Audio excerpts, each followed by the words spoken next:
Belly Up Sports presents the 3rd and 10 podcast, your home for all things New York football Giants. Here are your hosts, Nathan Nguyen and Brian Germanaro. Take it away, fellas. We got our freaking guy, baby. Woo! New York Giants football is officially freaking back. I love it. I'm so excited for this episode, and I know you guys are too. Welcome again to the 3rd and 10 podcast, season 3, episode 70. I'm your host, Nathan Nguyen, joined by my guy, Brian Germanaro here. Brian, holy crap, it was late last night when the news happened. It was midnight last night when the news broke, and as soon as I saw it was the corner booth group chat. As soon as I saw a Schefter tweet get sent in there, I knew exactly what it was. I'm like, this is Harbaugh. I opened it up, and I did my best not to lick up the whole house. But man, it's, you know what? My room is nice and bright right now. It's a sunny day outside. It's because hope. It's morning again for New York Giants football. Hope has returned. This Giants team is to get back to what it always should have been. A competent run football. Giants pride is back. The Giants way is back. It's finally fun to be a Giants fan again. Now that we have John Harbaugh as our head coach. I'm so stoked. All Giants fans are extremely stoked right now. He was the number one option as soon as he got let go by Baltimore, and we made it happen. And there's so much to talk about when it comes to the hire, how it happened, how the rest of his staff will look like, how the roster will look like, the plans in regards to the draft with him being the head coach. We're going to talk about all that here on this episode. No pen to paper just yet, but at this time, he's already told teams he's not going anywhere else. Yep, so it's not a situation where he's going to back out, and there's also nowhere else for him to go. No, sir. He's a Giant. So Tennessee, you can screw off. Thanks. You too, Atlanta. For those out there who are like, the Titans fans out there who are like, oh, we have something you guys don't. Okay, yeah. You're right. But we have the coach you wanted, so exactly. Sucks. And why would he choose you guys? Because you guys have a solid young quarterback, but what about everything else? Exactly. We have a solid young quarterback, plus a wide receiver one, plus a great defensive line, plus a great running back tandem, plus, being one of the most historic franchises in, the NFL. And if you could bring us back to relevancy again, you're a legend in New York. Exactly. Instead of going to Tennessee. And, I will say, we still talk about Bill Parcells right now. Why are we talking about Bill Parcells? Because he brought the Giants out of the 60s and 70s, which is very similar to how this decade has gone for us. Mm-hmm. You can't name anyone like that on the Titans, honestly. Because, hey, Jeff Fisher is probably their best coach. Yeah, and that's sad as hell, isn't it? No, but I will say, all credit to Harbaugh for not being scared of the competition here in the NFC East. I mean, choosing between the NFC East or and the AFC South, like, of course, the South is the easier route to winning, because that's an easier division. But for him to join the NFC East and compete year after year with the Eagles and the Cowboys and the Commanders, man, it's a challenge, and he was not afraid to take it. And I'm so stoked, and I'm so happy that he's our guy. How can you not be stoked? You really can. You're bringing an adult into the room. This feels like Coughlin's hiring. Yeah, and so many people, there's always going to be negative people out there on social media, like, oh, just wait till you guys get to midseason and you see this, stupid face of Harbaugh or his reactions or whatnot. I'm like, and I'm thinking to myself, like, listen, have you not watched Giants football the past? Have you? Yeah, like, we will take, like, sure, the Ravens finished 9-8 this year, if I'm not mistaken. Yeah, to end 2020, like, 9-8. We would do anything for 9-8 season. Sniff 9-8. Yeah, Harbaugh has had 3 losing seasons in his career, and 2 of them were like 8-9 seasons. Yeah, or one game below 500. The Giants would take 1 game below 500 tomorrow. Exactly. And I want to get just the negatives out right now. It's going to be all positive the rest of the way. It helps that we're both positive people.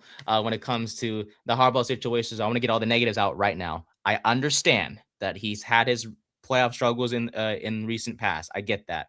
I understand that his, clock management situations or, his inability to make it past the divisional round or conference championship in recent memory. We said all that about Andy Reid with the Kansas City. Exactly. Right? Look how that turned out. Yeah, exactly. Like, we get all of that. We understand all of that. And, there's people who are saying, oh, Harbaugh's not someone that can raise the ceiling. He's a guy that can raise the floor. Okay, we'll have that conversation when we get there. Well, that's a 5-year from now conversation. Yes. Right now, we're trying to get to contention. If Exactly. Harbaugh's raised our floor to contention, that's an absolute win for us. So, by the end of Harbaugh's contract, if it's year after year divisional losses, sure, we'll have the conversation. But for right now, when we are picking 5th overall and won 7 games over the past 2 years, raising the floor to contention or to be a 500 team is a godsend. 100%, and that's what we want. And is it kind of sad that we're praying for that to get to an 8-9, 9-8 type of season? Yeah, sure, because other teams are obviously having those seasons consistently and making the playoffs. But for this Giants team, who has gone through so much mediocrity, to be in the hunt situation like the Ravens were for so many years under his leadership, that's what we want to see. And that's something we will hopefully get with Harbaugh at the helm. So that's all the negatives I want to get out. There's obviously so many positives. How the interview process went down. His dinner with Shane and Chris Mara, how that went down. The employees at the restaurant, how they were interacting with Harbaugh. So just so many things to get to. But it's we obviously just started the show, but with giving our thoughts on the hire. As I spoke about on the belly up TikTok of I can't even talk now, of Harbaugh getting hired. This wasn't a surprise that he was brought in to be the Giants head coach, right? I mean, he was the number one option when he was fired. I know I had my thoughts about Kevin Stefanski, but again, that was before we heard the news that the Ravens were going to move on from him. Yeah. But even that show, we said, like I said, in that show, he said Stefanski is the number one target unless Harbaugh becomes available. Yes, because then everything changes. He was always going to be like the second option there. He was never going to be the first option if Harbaugh or when Harbaugh was let go. Like, he was obviously going to fall down the list. And then, of course, we know about Dart's thoughts about Harbaugh. We know about Harbaugh and his thoughts about Jaxson Dart. And Jaxson Dart in his interview, his exit interview. So I think someone asked him about his ability to be a salesman, and Dart's like, "Hey, I'm the best." And guess who was part of the interview process with John Harbaugh?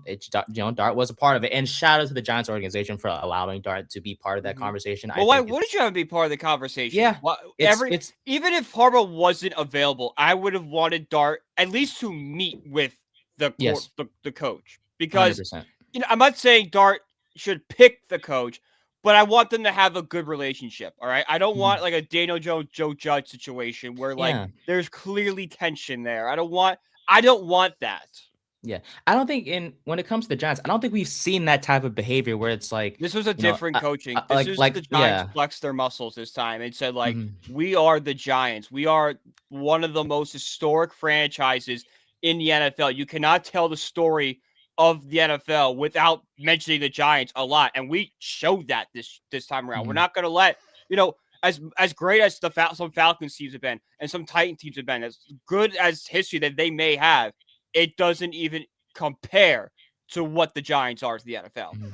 You think about the Falcons could fold tomorrow, and no one. It goes away in a day, like worldwide. If the Giants fold tomorrow, that's international news. Yeah, on the NFL football itself, it's Wellington. Duke. Yeah, the Duke, Wellington Mara.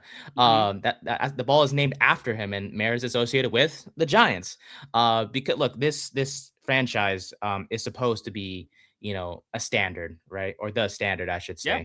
And I think with this hire, we're slowly getting back into this, into being that standard. And look, in recent past with any coaches that we have hired, right? I don't think we've heard of players being involved in the interview process or the star player being, part of the interview, whatever the case may be. But to hear that Dart was a part of it, it just speaks volumes as to how seriously we took this. Harbaugh checked every box the Giants want. Yeah, I think we remember the list for Glazer. It was the Giants want someone with experience, NFL coaching. That's why you heard guys like McCarthy was a big one. All these sort of guys. And and I tweeted this out last night when the news broke. When we fired Dable back in November and that initial list of candidates came out, I didn't wasn't in love with anything. Like I said, I didn't like McCarthy. I could get behind Chris Shula, but again, there's questions of can he be a good head coach? We don't know that. I think he can be, but we don't know. Same thing with Kubiak. There is no question with Harbaugh. I didn't think we get a coach the caliber of Harbaugh when we fired him. Like, you could come in next year and it's going to be a culture. It's going to be accountability. He's going to bring in these great minds like Todd Monken, who worked with Lamar Jackson, and a bunch of other young quarterbacks who I don't know who his DC is yet, but I heard rumors that maybe Zach Orr is on his way up from Baltimore. Like, there are so many. He's going to surround him, guy, with the right people, smart people, and just bring winning football back. Like, I know it's simple at the end of the day, but that's what this hire is. It's a return to what the Giants always should be. Yeah, he's a program builder. There's no question about it. He did some wonderful things with Lamar Jackson, and you mentioned Todd Monken as well. That's the name we're gonna be talking about later. I love that. Well. I love that hiring too. Me too. I think McDaniels was like my top guys coordinator, but we all knew that was like a 0.001% that they could land Harbaugh and McDaniels in the same offseason. Yeah. But hey, whatever, like you mentioned before in our past episode, whatever Harbaugh wants, he's gonna get it.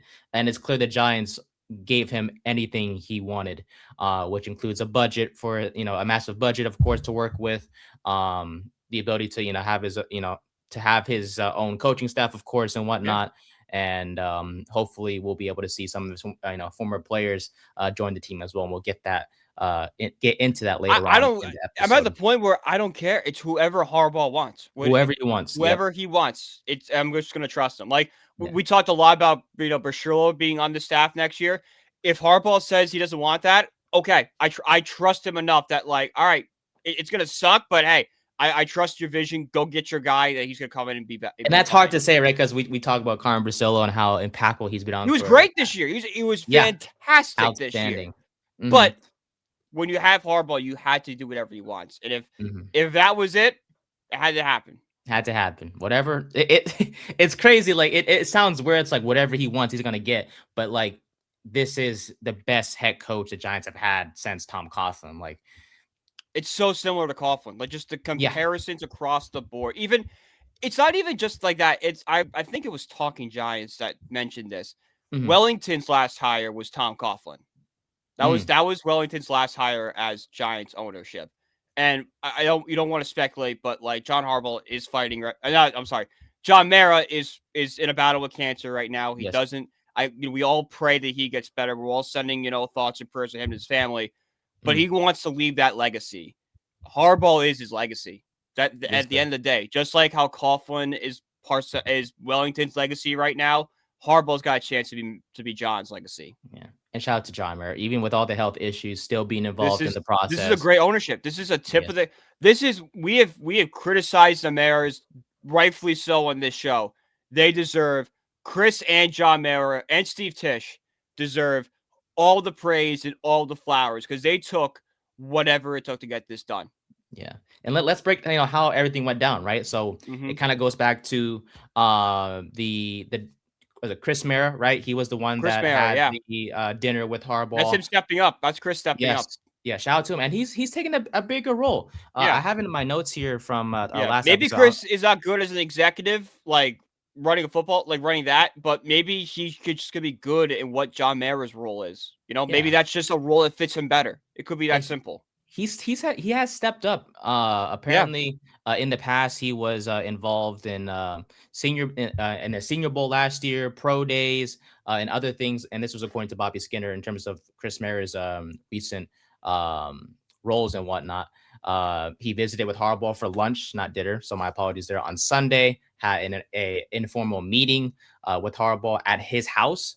And then, earlier this week, we kind of heard that he was going to, meet with the Giants in person at the facility. I heard today was the meeting. I thought it was going to be today. I didn't realize it was yesterday until the report came out. That was yesterday. Yeah. So, it was either, whether it was today or yesterday, where the case may be, we knew Harbaugh was going to be in the facility. And we were just so focused on once he's in the building, we got to lock that door. Right.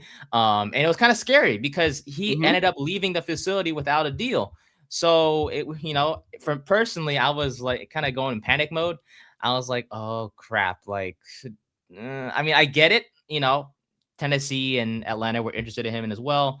And at first, there were reports saying that he left the facility without a deal, but this was as a formality, I guess, for lack of a better term, to both Tennessee and Atlanta, kind of showing respect to them, like, hey, I'm going to visit you guys too to see what you guys have to say. But then we heard he was going back home to Baltimore. No, it was already known that he was going back home to Baltimore, if I'm not mistaken, right? And then going to Tennessee and Atlanta. That afterwards. was what. Well, actually, I don't even know about that because I heard reports that Tennessee was coming to him, which is huge. Oh, that's interesting. I didn't Tennessee hear about that and that could be wrong, but Tennessee and Atlanta were gonna go to him. So that just shows how different the interest level was, that we were able to get Harbaugh to come to us. Interesting, huh? Okay. I didn't hear about that one specifically. That's what I heard on Talking Giants. That was Sean Morash. I don't know how true that is, but if it is, that's crazy. That's an interesting one. That just shows that, like, okay, these two teams really did not have a shot. They were not in the race whatsoever. They had to, like, blow his socks off for him to even think about it. And then, like, obviously when the Giants, let Harbaugh get out of the facility, for them to be like, hey, we got to, like, get this done now so that way no other team has a chance at him. And actually, before I even get to that, I know this may sound a little messed up, but the fact that the Giants were smart enough to get through the Rooney Rule situation first, to interview two minority candidates first before anyone else could. I know it sounds messed up, but I give props to the Giants for doing smart. that. That's how you lead a coaching search. It's smart stuff like that. Yeah, because Tennessee didn't do that. I don't think Atlanta has gone, accomplished or fulfilled the Rooney Rule before the Giants did. Like, I know those candidates didn't have a shot. Raheem Morris was the one coach it was Raheem Morris and Antonio Pierce were the two names that we interviewed to fulfill that requirement. So for us to get that out of the way, and that opened the opportunity for us to get to Harbaugh first and talk with them first and all that stuff. Yep. Shout out to well, once again, that's a good job on, like you said, it's messed up that, like, those two guys weren't really given a chance. But when it's Antonio Pierce or Raheem Morris against John Harbaugh, they don't got a shot. It doesn't matter what they look like. It's the resume I want to look at. Raheem Morris has had a bunch of losing seasons. Antonio Pierce has not really impressed in his stint as head coach. John Harbaugh won a Super Bowl. Damn right he did. They were one of the most consistent teams in NFL history with the Ravens. Constantly in playoff contention. Constantly in playoff contention, always contending for the division. He could be blue, and I would still go, yeah, that's the guy right there. That's him. And I learned more about it last night, about a particular dinner that happened Wednesday night with Harbaugh, and Joe Shane was there as well, and Chris Merritt and other confidants that were there as well. It was at executives, high ups in the organization, stuff like that. It was so interesting how everything went down. So the restaurant that they all had dinner at was called Elia Mediterranean Restaurant, and that's a place I definitely want to go to now. Hopefully, whenever I get to go see a Giants game, I want to stop by there and take a picture in front of it, because that was where, like, that's you are. That's I'm looking at the menu right now. Oh, good Lord. Yeah. I didn't say I was going to go in there. There's a salad that costs $20. Like I said, I didn't say I was going to go in there, but I would love to take a picture in front of it and just get up and just leave, because I don't think I could afford the food there. And that was solidified by what you just mentioned about the menus. The cheeseburger costs $20. Hey, maybe that good. But you know how we cheeseburger costs $20. Hey, it could be really good. Who knows? That better be the best cheeseburger I ever had in my life. Very limited menu. Oh, this is the brunch. This is the brunch menu. Hang on a second here. Good Lord, it's gotten worse. All right, let's go to the dinner menu real quick. Let's see what you got. What do we got? You get a whole fish for $40.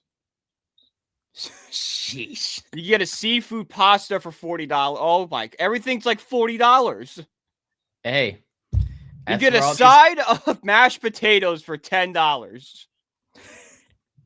Hey, it's not for everyone, man. This is the No! place where people go for like, important meetings and conferences, I'm sure, or not conferences, but important interviews or expensive date nights or like this. That's the place to be. Yeah, if you want to press your girl, you're going there. You're going to You gotta Elia. take out a bank loan, but you're going there. Yeah. It'll be worth it though, because obviously if the food's expensive, it has to be really Put good. a second mortgage on your house. I do want to shout out the owner of the restaurant, Tim Saluros. There's a quote from my article I was reading before the start of the show here. Bring your prices down, God. Just a tad, Tim, for the average folk. But he said that quote, when Joe Shane walked in, you knew the deal was going to go down between Harbaugh and the Giants. And he also said later on not later on, but rather there's a point at time during the dinner where or before the dinner where the Giants told him that quote, it was the first time that they called me to tell me the timing because I guess Harbaugh was on a time constraint.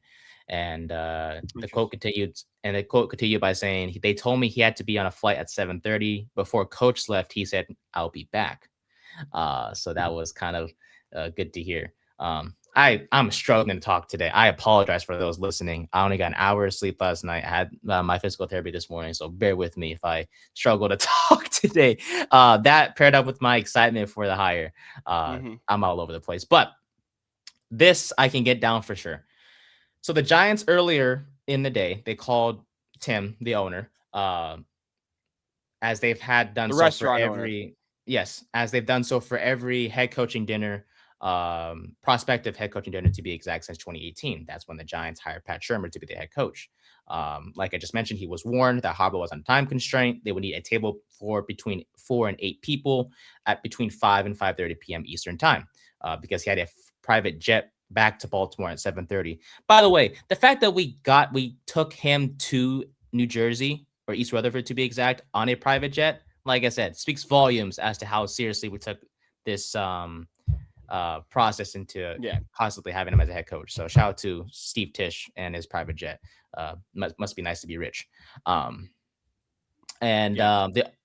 restaurant owner knew that the dinner would have to be downstairs because the wine cellar tends to be cooler than all the other parts of the restaurant, which is a good thing, of course, because why would you want warm wine or whatever the case may be? And the dinner went down great.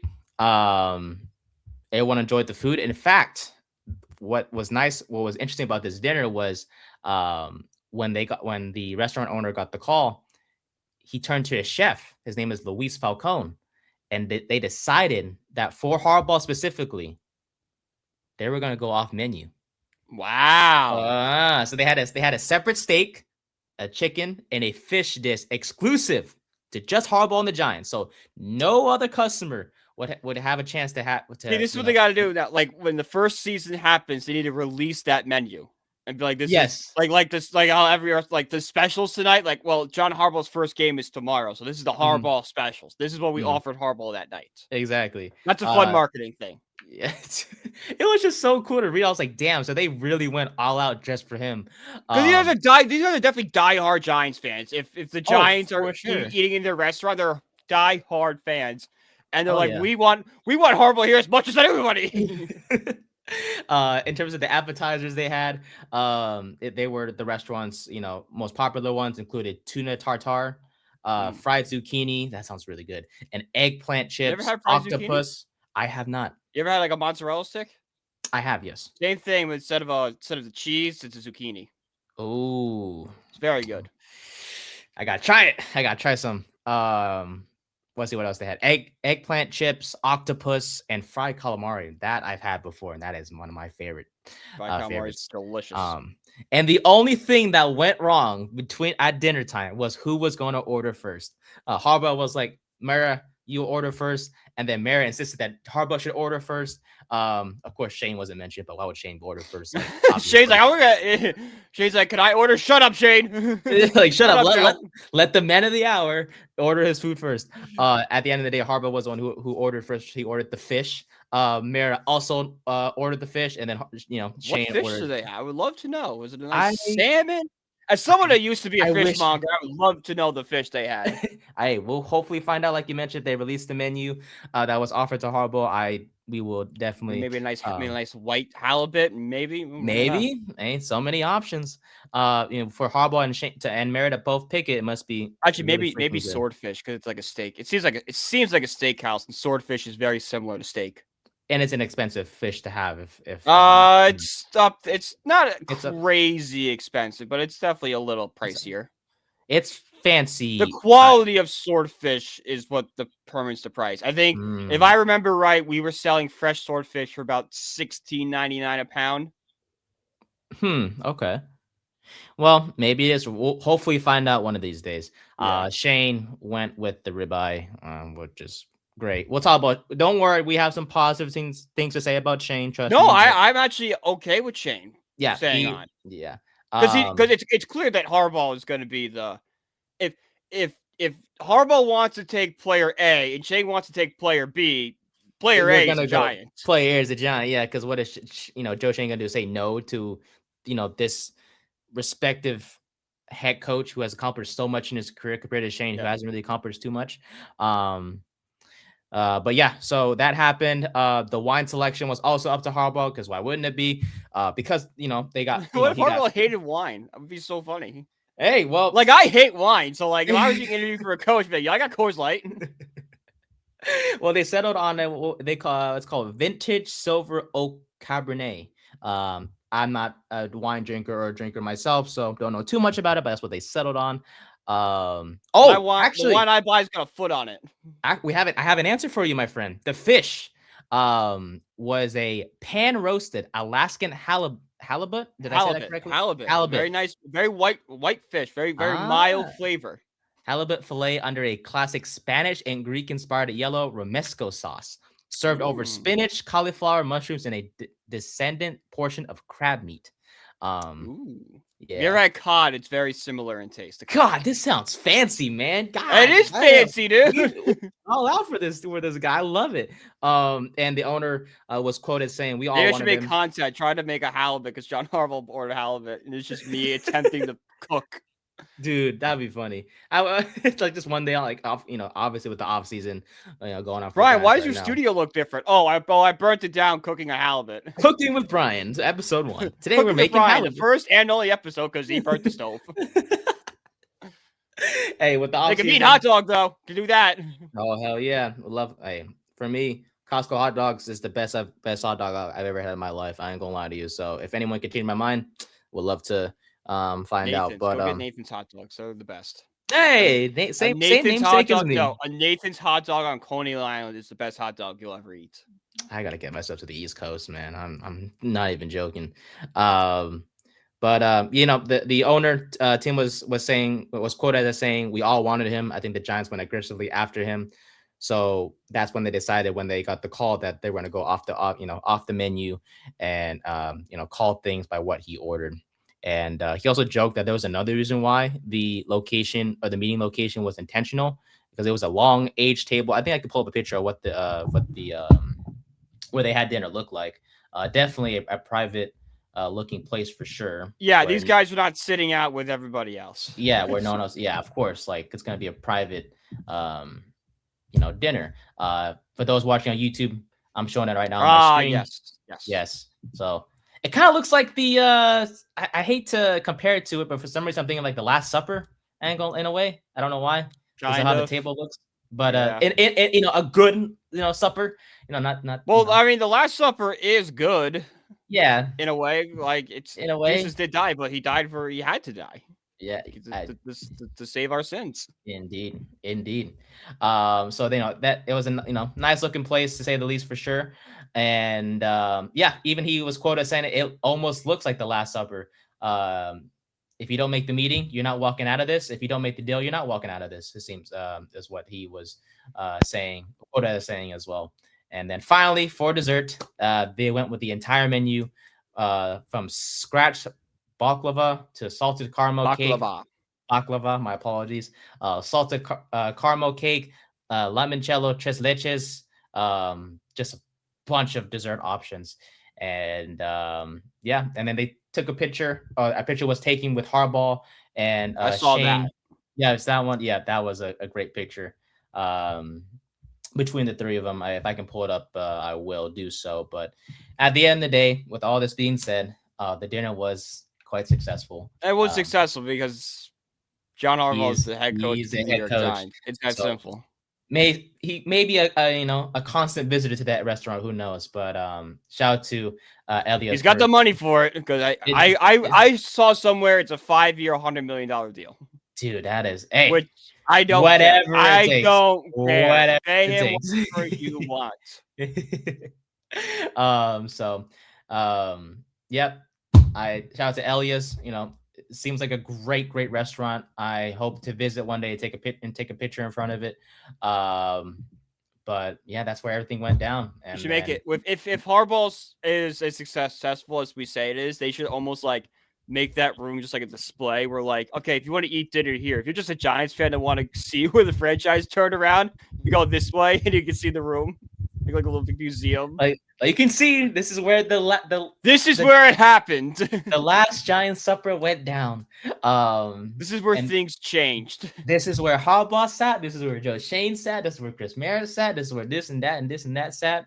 But yeah, gosh, it's shout out to Elias, and they put on a great dinner for him, a great experience for him, and he will for sure. I'm pretty confident he'll be back in that restaurant sooner rather than later.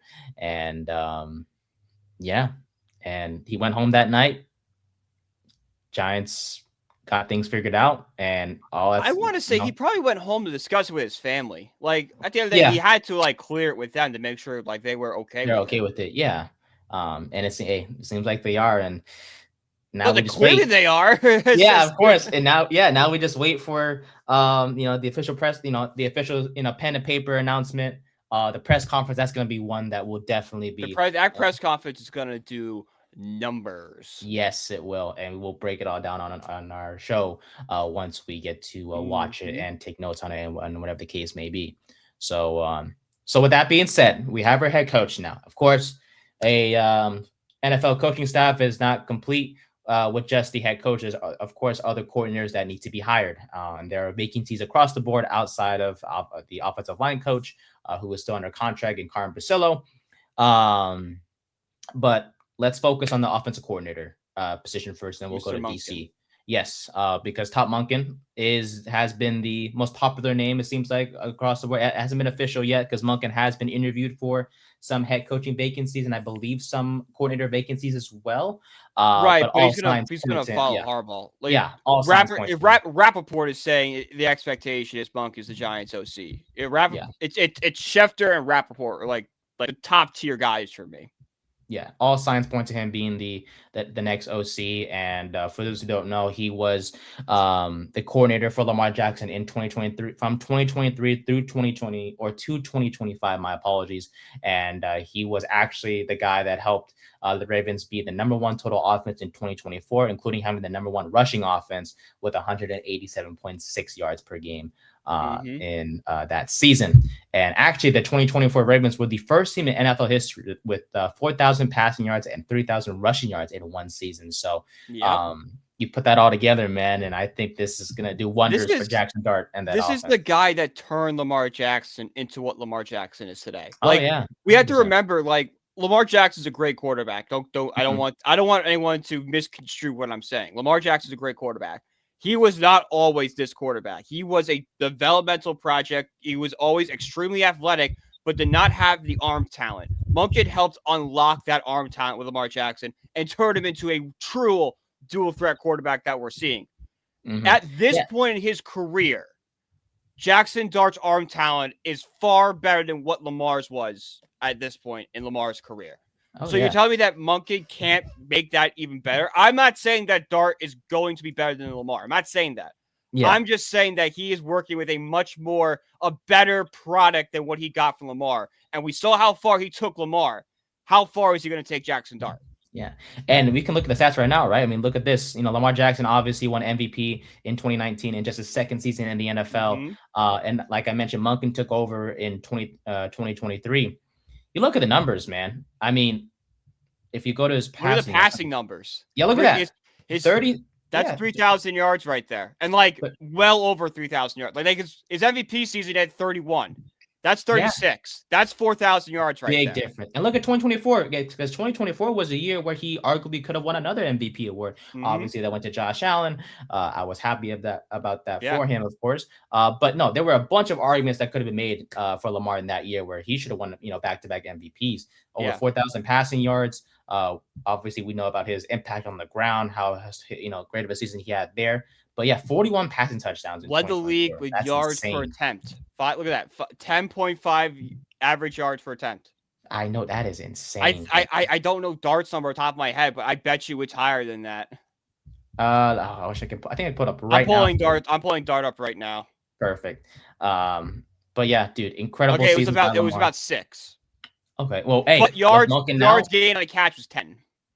With Monken now, that number's only going to get higher, man. Exactly. It's only going to get higher. And I do want to say it, like both offenses, the Giants, the Ravens do have a lot of similarities, right? So you have a young stud quarterback, with Giants being Jaxson Dart and the Ravens being Lamar Jackson. You have a power back type of guy with Baltimore, Derrick Henry, but with the Giants, it's Cam Scatterboo. He's younger and a little bit more elusive than Henry.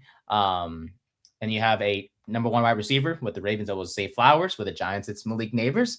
And well, the offensive line is getting there. I mean, in Baltimore, you had a solid offensive line led by Tyler Linderbaum, who is a pending free agent. Actually, he's someone we'll discuss shortly. But you can say same thing about the Giants, right? They have a pretty young, solid offensive line from what we saw this past year, led by Andrew Thomas, who has been a franchise left tackle when healthy. And you talk about a team that, late in this year, our identity was mostly just the run game, right? And I think that's something that was the same in Baltimore. They were a run-first offense. And so there's going to be a lot of there was a lot of similarities between Baltimore and the Giants. And I think with Monken being the OC, obviously not official yet, but when he does become the OC, we should expect to see a lot of run-first offensive scheme that will set up play action passes and stuff like that. But I'm very excited for him, for Monken, and for him to get to work with Dart. I'm super excited about that for sure. And yeah, actually, fun fact, according to Justin Pennick, since 2008, the Ravens have gained 4.7 yards per rushing attempt, which is tied for first in the NFL. And they gained a first down on 27.3% of rushing attempts, which is also the best in the NFL. Oh, my God. And I want to have so much fun with Scatterboo. My God. So let's not forget about Tyrone Tracy, too, because Tyrone Tracy I know, but it's just like Scatterboo is just so, oh, my God. Dude, I'm very excited about the rushing attack for the Giants. I think, we were obviously one of the best in the league this year in terms of, yards per game and yards total.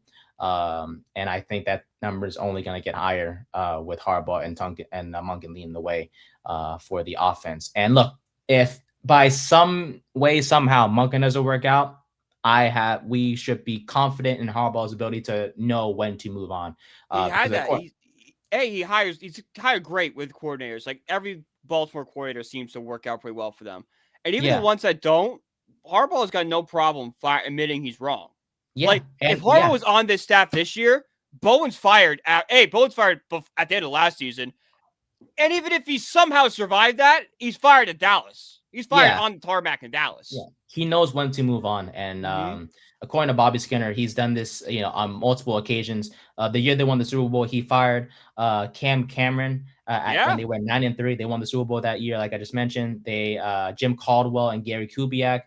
They were coordinators under Harbaugh, and they got head coaching jobs with success after a year with him. How crazy that the Ravens fired their OC and then still won a Super Bowl. Like, I know. Imagine a world where they don't do that. Do they win that Super Bowl? Maybe not. We don't know. They were 9-3. Any team would die for a 9-3 year, but hey, Harbaugh saw something and said, "Nah, you got to move on. We got to move on from you." Yeah. And look what happened. He fired Mark Trestman 5 games into year 2, which was his worst hire during his time in Baltimore. Yeah. He fired Marty. Like I said, that's him be like, okay, this isn't working. I messed up. I'm gonna go fix it. You're fired. Yeah, exactly. That's something that like a Dable wasn't doing. He was protecting Shane. Yeah. Instead of making the hard but right decision to let guys go when you need to. because you don't, if something isn't going right, you got to make some changes. And clearly Dable did not do that, but Harbaugh will make changes when needed.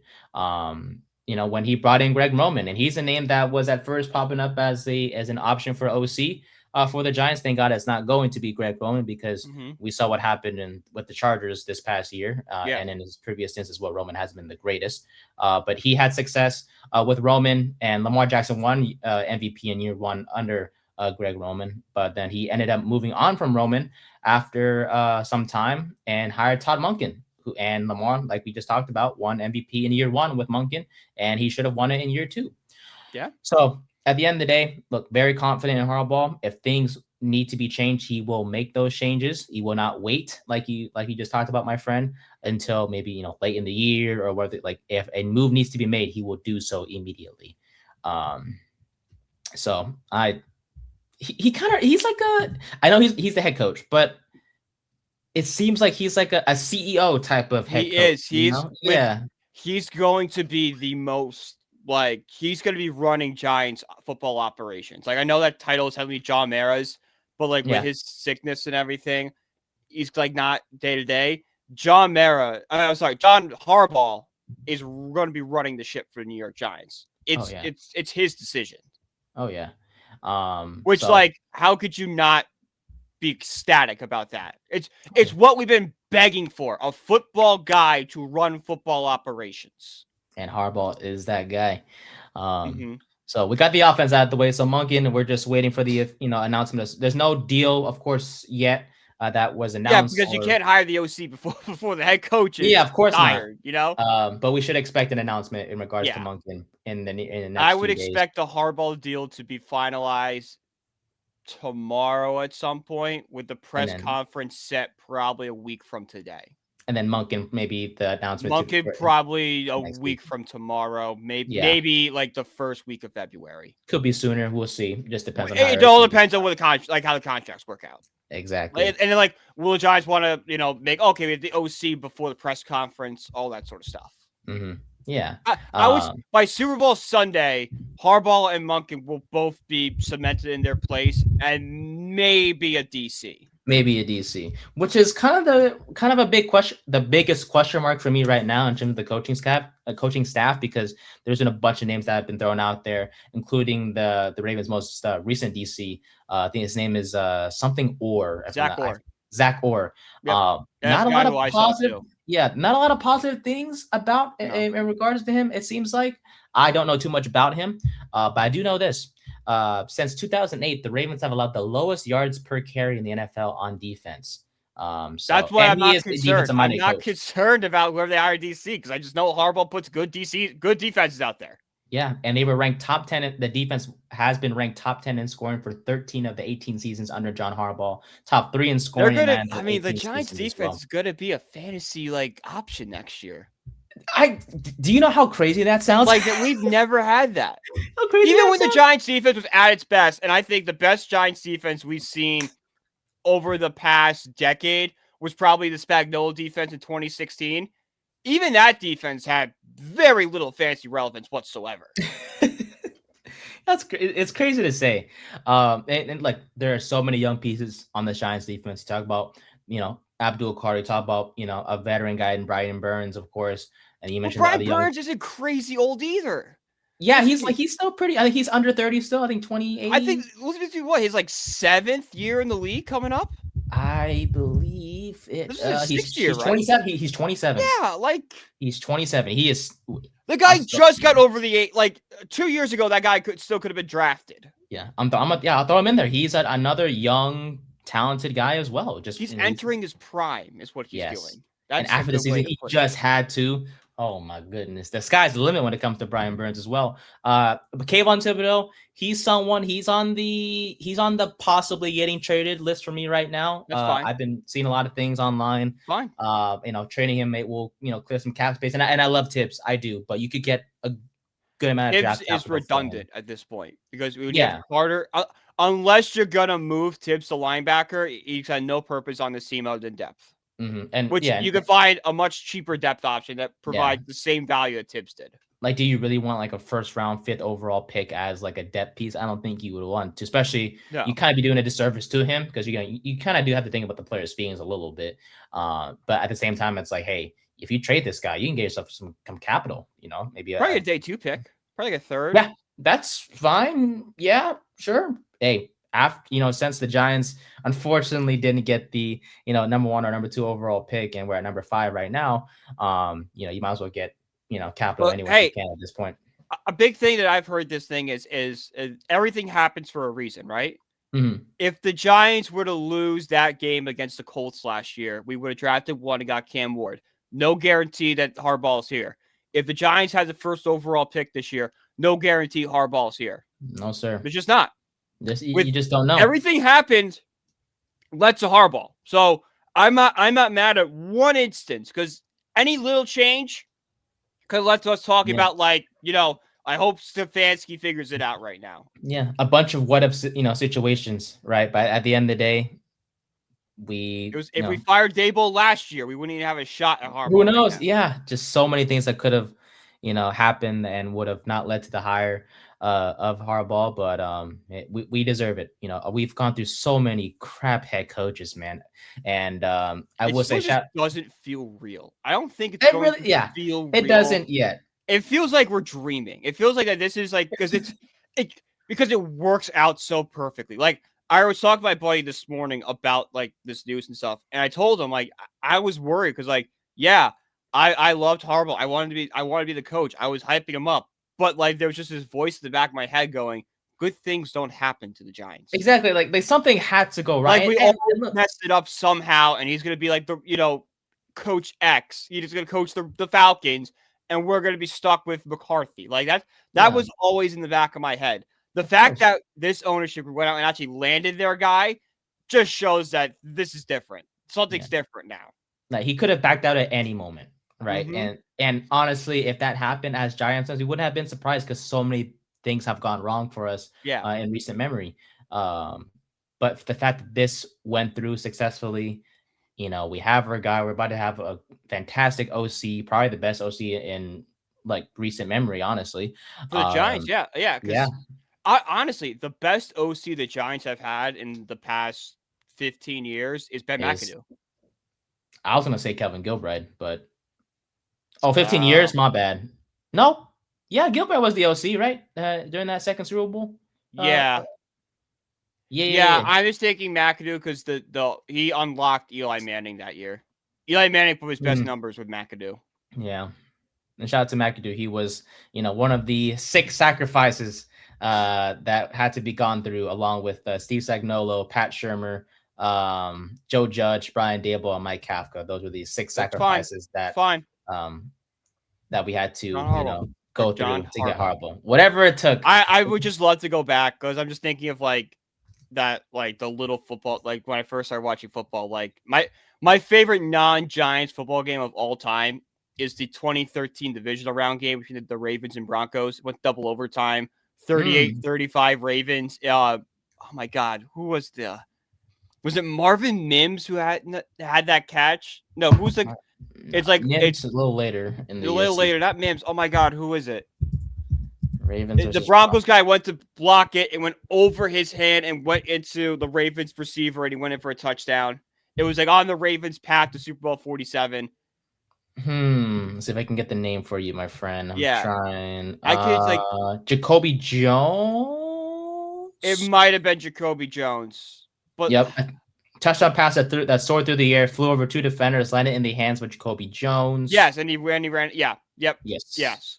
That game in Denver, like that's where like I already love football. That's when I'm like, oh, this is nice, awesome. Isn't it? Joe Flacco, a hell of a game that day. It was. Both quarterbacks had a hell of a game that day. Yeah. That was one of the best. Honestly, that's one of the best games of the last 20 years in the NFL. Is that game? I need to watch the highlights on this game. I ain't going. I still go back and watch. Like I said, it is my favorite game of all that did not have the Giants involved in it. Yeah, I gotta take a look into it. Like the fact that like okay. You see Harbaugh, the guy that won that game, he's gonna be your head coach one day. Like, never in a million years would I believe that. Never would have thought it. But yet, hey, dreams do come true. Gosh darn it! And Granted, It's I also didn't think the Giants would be bad because we had Coughlin. We literally just missed the playoffs by tiebreakers. I'm like, we'll be back. We'll be fine. The Super Bowl's in MetLife next year. We're gonna win it again. And then things kind of yeah. fell apart. Yeah. But hopefully this is the start of things, the start of the rise back to the top for the Giants. And we have the How could right it guy at not the be? helm. Yeah. It's the CEO head coach we need. It's going to bring accountability and leadership. He's going to bring in a great coaching staff. We have the young nucleus. It's just the supporting pieces right now, which I trust Harbaugh and company to go get. And Yeah. I think we can kind of transition to Joe Shane now. Yes. Joe Shane has shown he trusts his coach. He'll listen to his coach. That's why Mm-hmm. we had Jaxson Dart here. Yeah. A lot of things. I think he deserves a lot of praise. Because let's be straight up.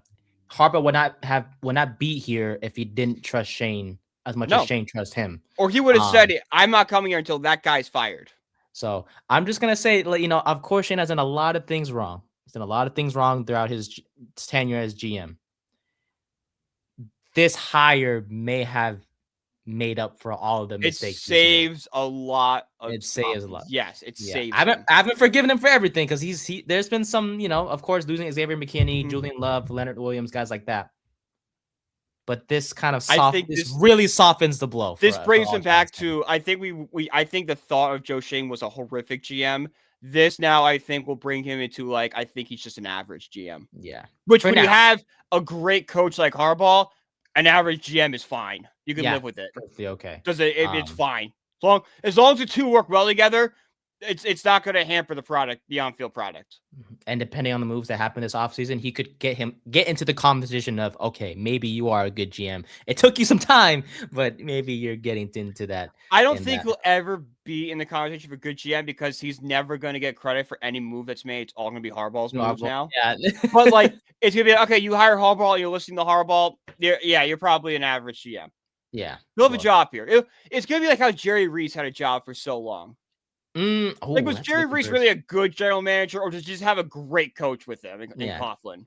Was Tom Coughlin kind of calling them out, making the moves? And I think that's how we will go to. I think that's how we're going to remember Joe Shane. The only difference is the bad part of Jerry Reese came at the end. The bad part of Joe Shane came at the beginning. I mean, as the song goes, started from the bottom. Now, hopefully we're there or here, or the case may be. But shout out to Shane, got the job, got the hire done, and shout out to the rest of the front office as well for being part of the interview process. Shout out to Jaxson Dart for being the salesman that he is. God, I love that guy every single day. Gosh darn it. I know Cam Scott was a little jealous as well of Dart finding a girlfriend from what I've been hearing as well. Boy. I mean, come on. I know. God, bring my Pookie Bear back. We have two maniacs on the team, but they are great teammates, and I'm so glad they're going to be the future. My buddy texted me. He goes, John Harbaugh is going to get to New York and see Jaxson Dart and Cam Scott, but we think there's something wrong with them. There was a Family Guy.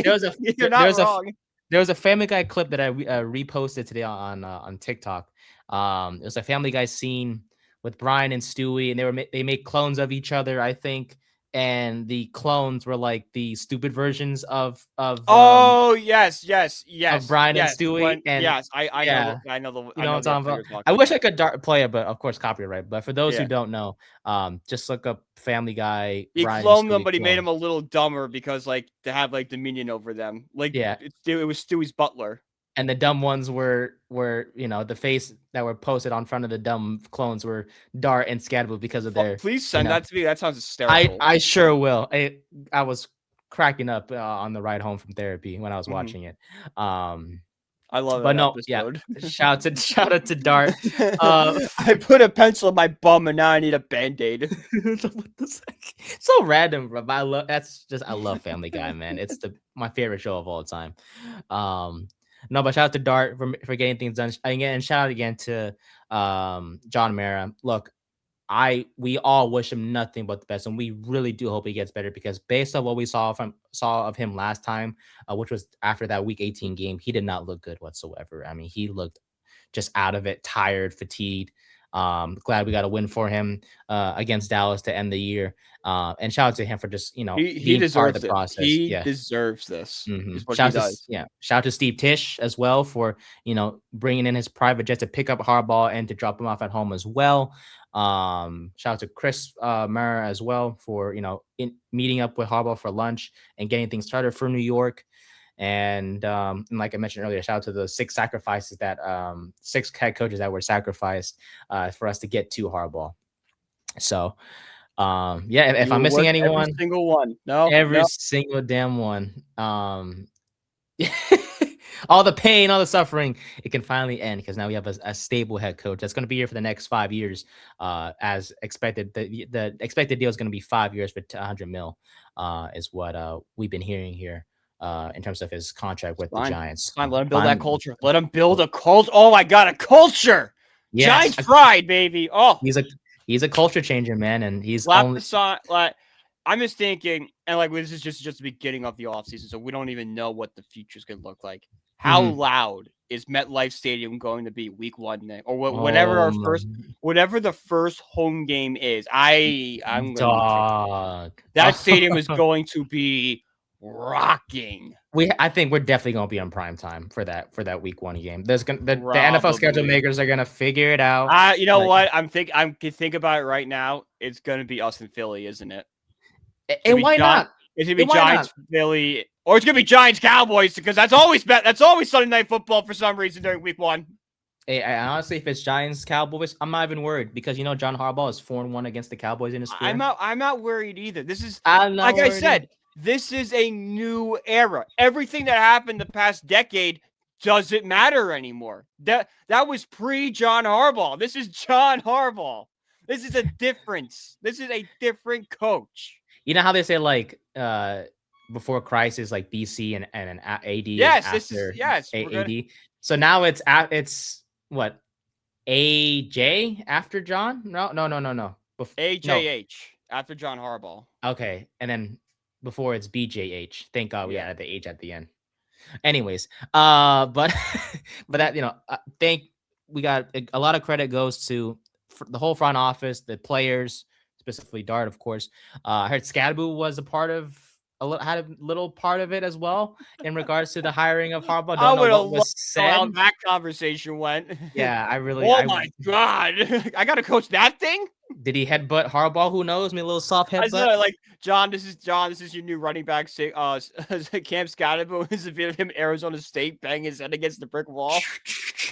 It's like, oh yay, a maniac. Oh, that thing, I could use that. Fantastic. I could use him just like Derrick Henry. You mean the thing of pure adrenaline that runs off fear? Yeah, okay. I can figure out how to use that thing. Take him in a heart. Yeah, I'm excited. He's gonna do wonders with the roster, man. And like I just mentioned, has had success against NFC East opponents. He's 4-1 against Dallas, 3-2 against Philly, and 3-2 against the Commanders. And as we know, which is huge, we beat Washington. We always rather beat Washington because they were just as bad as we are. Yeah. Dallas and Philly were always a problem with us. Dart beat them both this year. Now we got a man that's experienced in beating both of them. It's looking good, man. I'm telling you. Don't be surprised because we don't know what Washington's going to be next year with how Daniels is going to recover from injuries and the new coordinators. Dallas is probably going to be the same as they were this year, like a 500 team that's probably in contention but doesn't make it. And there's a lot of question marks with Philly right now. Like, AJ Brown's not going to be there next year. I think for sure. A foregone conclusion. We don't know who their OC is going to be. I mean, there's rumors it's Dable. It's rumors it's McDaniels, whoever. And that roster only going to get older. Yes. You're telling me another year of Saquon, like Saquon Barkley is not going to go back that player he was 2 years ago, another year older. Like, that's an aging roster. The Giants are a young roster. They could go toe for toe for them. We could be completely wrong. And also, Harbaugh is 10 times the coach of Nick Sirianni. Oh, for sure. John Harbaugh is like the college professor, and Nick Sirianni is like the bus driver that drives people to the college. Yeah, he's a little weird. And of course, a weird coach can still win the Super Bowls, and Sirianni has done that. But from what we saw this past season with Philly wasn't the greatest for them. Problem whether you can blame the OC, you can blame Sirianni, you blame Hurts, whoever you want to blame. Just not the greatest season for the Eagles in quite some time, despite making the playoffs. So we'll see what happens in terms of what their future looks like. But definitely, I don't think the Giants will be a pushover to either Philly or Dallas for the next or moving forward here with Harbaugh at the helm. A couple more things before we head off, and then we'll definitely talk a lot more about Harbaugh once everything gets finalized, pen to paper, press conference occurs, all those things. If anything, we should expect all that stuff to happen next week, and that's when we'll talk more about Harbaugh and stuff like that as well, and whatnot. But a couple of things I want to talk about real quick. How the roster will look like under him. Of course, Dart's going to be staying, Scadaboo's staying, Neighbors is staying, all those things. But I want to kind of look into what players that were playing for him in Baltimore which of those players may come here to the Giants and play for Harbaugh as well, because there are plenty of free agents or what's not undrafted, but unrestricted free agents that are going to be on the market for the Giants to possibly exploit. One of them being Tyler Linderbaum, who is the center for Baltimore. Get him. Get him now. Yes. Get him now. I don't care. We love you, JMS. We do. We know we invested a second. JMS, play guard. Learn guard. I just learn to play left guard or right guard. Whichever one Tony's not playing, learn that one. Switch positions, bro. Trust me. It's either you switch positions or you're going to be a backup. I wanted Linderbaum when he was in the draft. I was like, this is a guy the Giants have to go out and get. They have to get him. He's a stud. You give him, I wouldn't say an empty check, but you pay him a good amount of money to come to the Giants because he would just make the offensive line even like 10 times better. So he's honestly my number one target right now. Number one target for sure. Another target that I'm interested in. Or Trey, you know what? Trey JMS. I don't care. JMS had an average season. True. I'm not letting an average season stop me from getting Tyler Linderbaum, one of the best centers in the game. No, sir. You either let JMS go, trade him, wherever the case may be. Trade him or pull Evan Neal, let him learn guard, but actually use him at guard. Yeah. Don't move Neal to guard and just never play him. John Harbaugh is already underway. Joan Hyatt, Deontay Banks, and Evan Neal have all been cut. Pack your bags. Go. I've already told they're gone. No longer needed. Services are no longer required here, sir.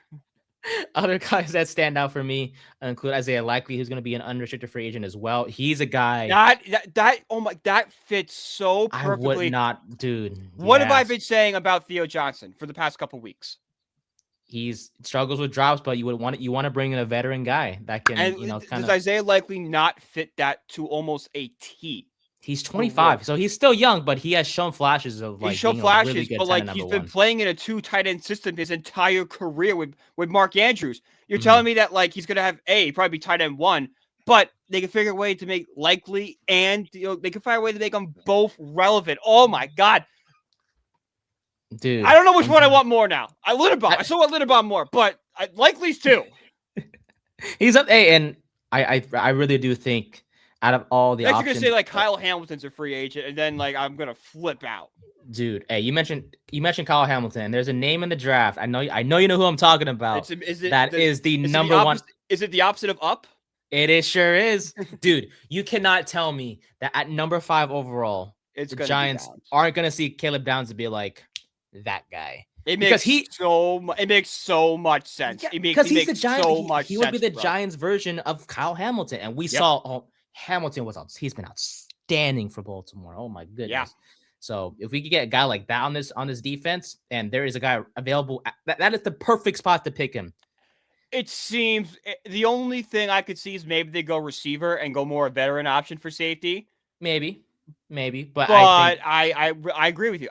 Downs is probably my number 1 right now. If we're gonna do the Brian Germanero big board of his draft prospects, I think Downs is probably number 1 right now.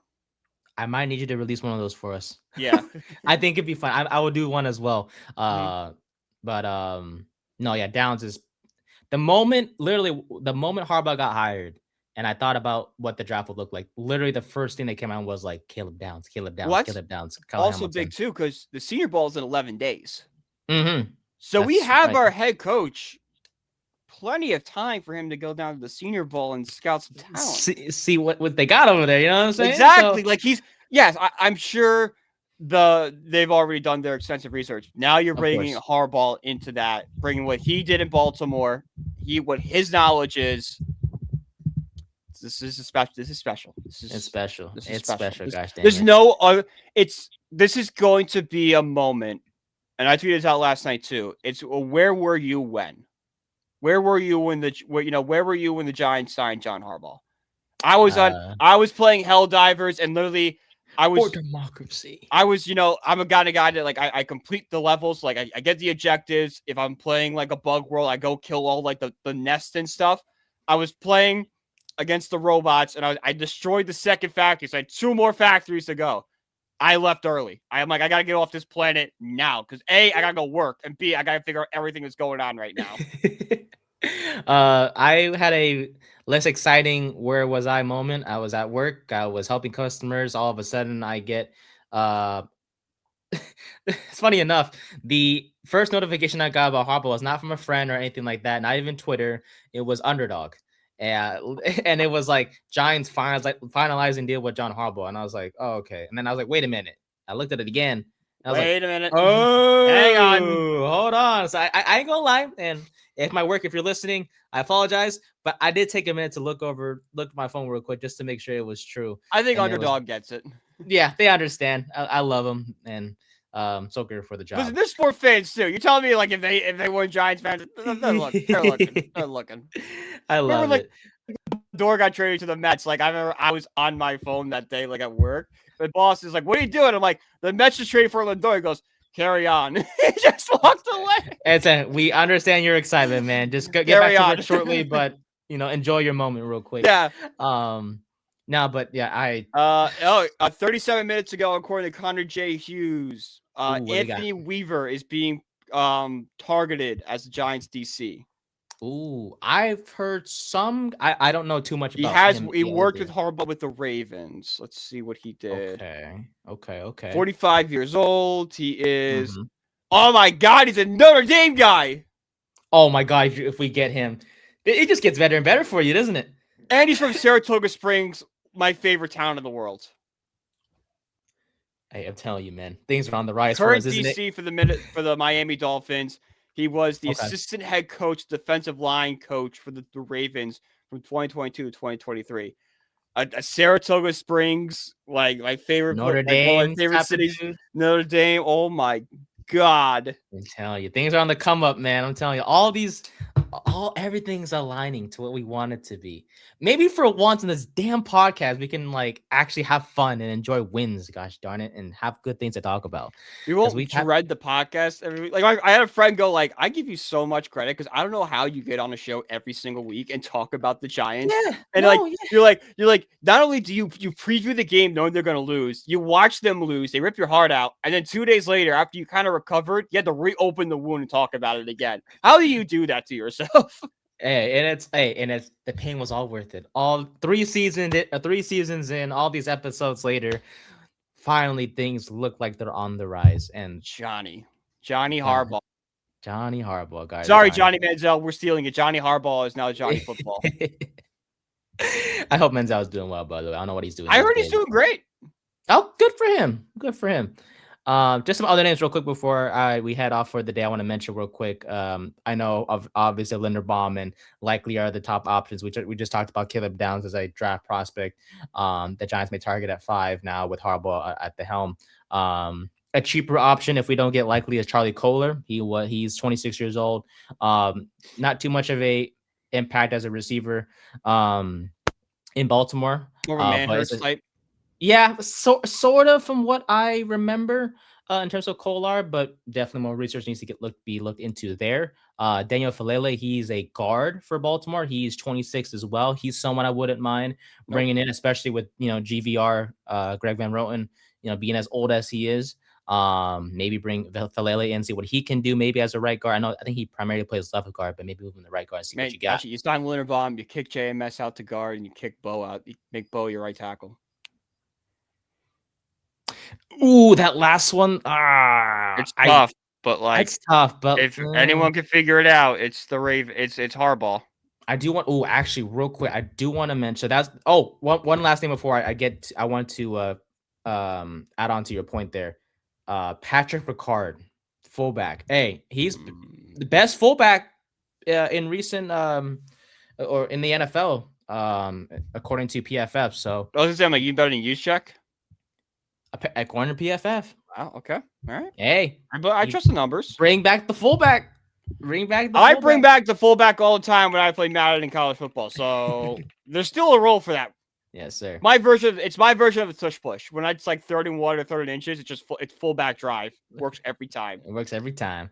But I wanted to add on to your point, or to your statement about what the future of right tackle may look like, because in his time as head coach, Harbaugh's first round draft history looks like this. He's taken a receiver 4 times, a safety 3 times, an offensive lineman 3 times, a corner 3 times, a linebacker twice, a quarterback twice, an edge rusher once, and a tight end once. And what I'm trying to get at is this: his brother Jim, as we from the 2024 draft, right? We saw Malik Neighbors available at number 4 for the Chargers, right? Because we were picking 5. Was it 5 or 6? 6. So Chargers were 5 and we were 6. Chargers might have been 4. There might have been another team ahead of us. Really? I thought. Crap. Let's see if I can put up real quick. 4. I could be dead wrong, but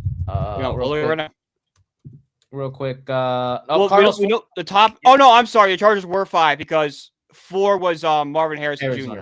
Yes, thank you. So Chargers had a chance to get Malik Neighbors at 5, right? And they needed a receiver, of course. We all knew that, but they decided to go with Joe Alt. So that got me thinking. I'm like, okay, seems and let's be honest, it may not seem like it, but linemen are weapons too, because they help with the run game. Linemen are the quarterback. Arguably the most important position in football. Oh yeah. So I think to myself, if not Downs, let's say Downs gets taken early. It's a lineman. There's a particular right tackle in Miami. Francis Manoa. He's freaking good, I hear. So if we get him, that's a franchise right tackle, and you're set at tackle for years. Well, praying Thomas stays healthy for the rest of his career. You have your tackles are set. You're bringing a Linderbaum. Your center is set. Your left guard is average, but not everyone on the line is going to be perfect. So Runyon is serviceable. He'll be fine. And then right guard, maybe a Falele. I'm saying his name wrong for sure. Or GVR, or maybe Bo continues to develop and be a right guard. Who knows? Giants could. We saw the Giants have a top 10 offensive line according to stats wise, and their film and their play says it all. Who's to say the Giants can't be a top 5 offensive line after everything's said and done this offseason? Yeah. On paper, of course, we have to see it on the field, but who knows? Mm-hmm. So I think for me, Caleb Downs, number 1 draft choice. Number 2, definitely Francis Manoa from Miami. I think he's a dog, and I would love him for sure. But when all is said and done, if there's one thing that, to summarize this entire episode, we went through a bunch of things. How the hire went down, the dinner, what the rest of the coaching staff may look like, the impact it'll have on the players, what players may be added now with him as a head coach. All this to say, things are only going to get better from New York. Mm-hmm. The Giants, man, and I'm super excited, and I really can't wait until next season when everything begins again and we see the schedule and we see who the Giants play and we do a game preview and all those things again. It's going to be really fun, and I think after all the losing we've gone through on this podcast together, my friend, I think we're ready for a winner. We're waiting for a lot of wins are on its way, my friend. It's gonna make this show even more fun. Mm-hmm. But is there anything that you want to say before? No, I think we nailed it all. Like it just, if you take anything from the show, it's just John. Look how excited me and Nate are. That is what he's doing for this whole fan base. There's excitement again. We're not dreading Sundays anymore. It's like, there's no questions of, well, will this coach be good? What's happening? It's no. The Giants are back. We need a countdown timer when our next game is going to be. until our next game. Mm-hmm. Hell, preseason week 1 cannot come soon enough. Gosh dang it. That's also actually, but I'm glad you mentioned that. John Harbaugh is so committed to winning that the Ravens won like 20 straight preseason games. That's right. That's right. They were the team. Yeah, you're right. That alone just tell you how good of a coach Harbaugh is. It's like or how good of a culture he's building. Like he took every game, even preseason games, seriously. That they had won so many games in a row. You know how he went undefeated this past preseason? Yeah. Imagine that on a consistent basis under man. Mm-hmm. I know it's only the preseason, but you know us, we celebrate. But it's just another like look what Harbaugh, look at the culture that is that even preseason games are taken seriously. Yes, sir. So Giants fans, rejoice, celebrate, do what you got to do, or whatever however y'all want to celebrate, because we got our head coach of the future, man, and I'm just excited to see where this takes us. There's still plenty of questions that need to be answered, right, in terms of who he brings in officially as part of his staff, and we'll break it all down here on this show in future episodes. What players he'll bring in, we'll talk about all that stuff as we hear them. But we thank you guys so much for listening and watching. We hope you guys enjoy the divisional round of the playoffs. We won't make any picks for this week. We're just so excited about Harbaugh. Yeah, it's kind of going over I'll rattle them off quickly. So okay, yeah, I'm taking Bears, Seahawks, Patriots, and Broncos. Okay. I might as well do the same as well. For me, I will go with Bills over Broncos. Unfortunately, I hate to say it, but I do think Seattle does beat the Niners. It's gonna be a close one, I feel like, but the Niners will unfortunately not be able to play a Super Bowl in their home stadium. It's going to be a tough one as well, but Patriots over the Texans, despite that great defense they have over there in Houston, and Bears over the Rams to cap off the divisional slate. So regardless, we hope you guys enjoy the rest of we hope you guys enjoy the divisional round. Gosh. And yeah. God, I'm so excited now. You can follow us on social media. Go Big Blue. Big Blue's back. We can say Big Blue again. We sure are, gosh darn it. You can follow us on social media. You can follow me at Nathan_124. You can follow Brian at BrianBG1016 on Twitter. And you can follow our podcast page at 3rd and 10 Podcast for clips from our full episodes. There will definitely be a clip from this episode specifically talking about John Harbaugh, and we appreciate the support. And you guys gave us in our last clip with Bryce Young and the Panthers and the future. Off. It is, and I love it. Great conversation we had. And if you haven't seen it, go check that our previous episode out where we talked about the Panthers and how their future will look like. We recap wildcard weekend. You could skip all the Giants coaching stuff because it doesn't matter. It doesn't. That is anymore. Irrelevant as F right now because we finally got our guy. Yeah. I remember I did a podcast one time, like back when I was first starting out in media, and I had a small little podcast I did, and it was like after that Giants Tampa game when Jason Garrett was the head coach, and I spent I did 45 minutes on why Garrett should fire, and I put it out, and 20 minutes later it was announced that Garrett was fired. Bro, I quote tweet. I'm like, this podcast is irrelevant now, and it's the happiest thing I've ever heard in my life. This podcast was recorded before the firing of Jason Garrett. Here are my thoughts now. But yeah, we appreciate you guys. Thank you so much for your support, and we'll see you guys back on Tuesday to recap all of the divisional round games, and of course, any updates in regards to Harbaugh and the Giants. We will talk about that as well. So thank you so much for watching. Go Big Blue, and we'll see you guys next time. Bye.